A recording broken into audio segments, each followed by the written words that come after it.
The eruption of Mount Tambora in 1815 is the largest in recorded human history, and it had a massive impact on the global climate. It had a volcanic explosivity index or VEI of 7, and some estimate the death toll to be as high as 100,000 due to both direct and indirect causes.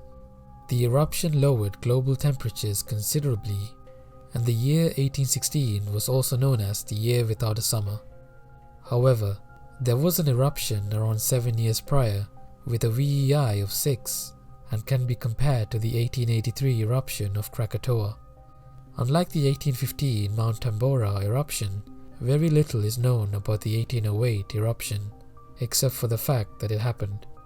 Similar to when there was a peak in sulfate concentration in Greenland ice cores after the 1815 eruption, there was another peak around 1810, suggesting that there was another eruption almost on the same scale that happened prior. Tree ring data had helped narrow the year down to 1808. What's even more strange is that although an eruption of this scale should have been noticed, there's very little recorded evidence of this. One of which was recorded by Francisco José de Caldas, where he reported that there was a transparent cloud that obstructs the sun's brilliance at Bogota. This was observed on the 11th of December 1808, and he also reported that the weather was colder than usual.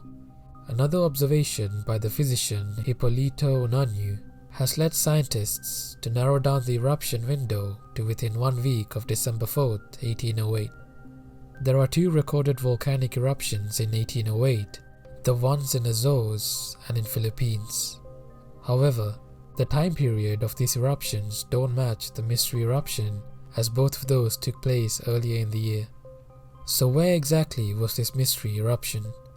The accounts of both Caldas and Unanue suggest that there was an ash veil spanning 2,600 kilometers into both the northern and southern hemispheres.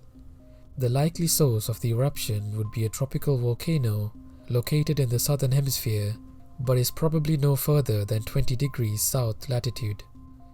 The accounts of the 2 men and the fact that there were barely any records narrow down the location to the southwestern part of the Pacific Ocean between Indonesia and Tonga, where although European explorers were sighted from time to time, there were no European settlements. A possible candidate is the unfortunately named Putana volcano, which had a large eruption around 1810.